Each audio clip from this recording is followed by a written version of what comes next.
الحمدللہ وحدہ لا شریک لہ والصلاۃ والسلام علی من لا نبی بعد۔ جو جانور قربانی کرنا ہے اس کو اچھی طرح دیکھ لیں کہ اس کے اندر عیب نہ ہو، ایسا نقص نہ ہو کہ جس کی وجہ سے جانور قربانی نہ لگ سکے۔ حضرت براء بن عازب رضی اللہ عنہ فرماتے ہیں رسول اللہ صلی اللہ علیہ وسلم نے فرمایا اربعون لا تجوز فی الاضاحی، 4 جانور ایسے ہیں جو قربانی میں جائز نہیں۔ العوراء بین عورها، کانا جانور جس کا کانا پن بہت واضح ہو۔ والمریضۃ بین مرضها، بیمار جانور جس کی بیماری بڑی واضح ہو۔ والارجاء بین ذلوها، لنگڑا جانور جس کا لنگڑا پن بالکل واضح ہو۔ والکثیر التی لا تنقى، اور کمزور جانور جس کی ہڈیوں کا گودا ختم ہو چکا ہو، ایسے جانور قربانی میں ذبح نہ کریں۔ یہ حدیث سنن ابی داؤد باب ما یکرہ من الضحایا کے اندر موجود ہے۔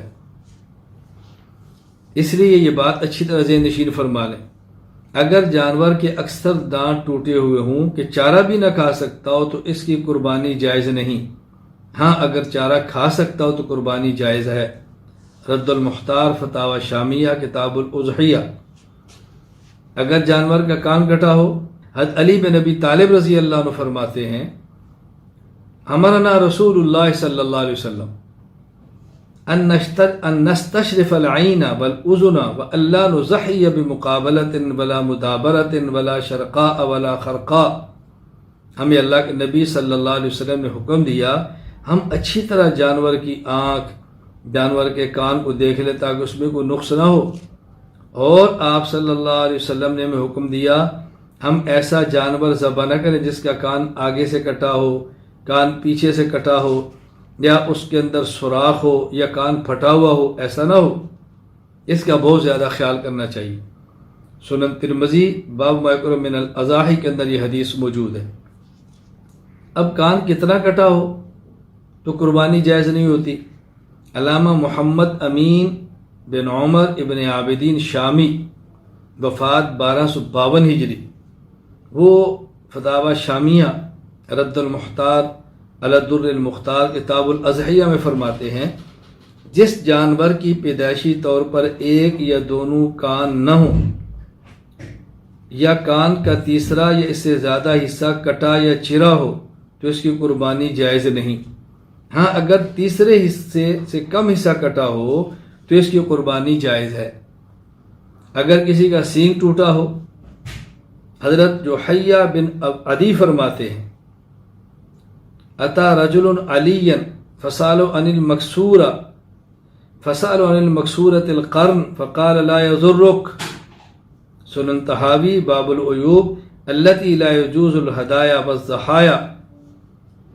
حضرت علی رضی اللہ عنہ کے پاس ایک شخص آیا اور پوچھا کہ سینگ ٹوٹے ہوئے جانور کی قربانی کا کیا حکم ہے؟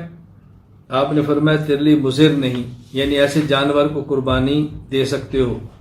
اب کتنا سینگ ٹوٹا ہو تو دے سکتے ہیں، کتنا سینگ ٹوٹا ہو تو نہیں دے سکتے۔ فتاوی شامیہ، اگر جانور کا سینگ ٹوٹا ہو اور جڑ سے اکھڑ چکا ہو تو اس کی قربانی جائز نہیں ہے، یہ اس کا عیب شمار ہوگا۔ اگر جانور کی دم کٹی ہو، دیکھ لیا جائے کہ دم کتنی کٹی ہے، دم 1/3 سے کم کٹی ہو تو قربانی جائز، 1/3 اور اس سے زائد کٹی ہو تو قربانی جائز نہیں۔ اگر جانور کا تھن خراب ہو، حضرت ابن عباس رضی اللہ عنہ فرماتے ہیں رسول اکرم صلی اللہ علیہ وسلم فرمایا لا يجوز فی البدن العوراء ولا العجفاء ولا الجرباء ولا المستلمة اطباؤها۔ یہ حدیث المعجم الاوسط للطبرانی حدیث نمبر 3578 پر موجود ہے۔ جانوروں میں کانا بہت کمزور، خارشی، تھن کٹا ہوا جانور قربانی کریں تو جائز نہیں۔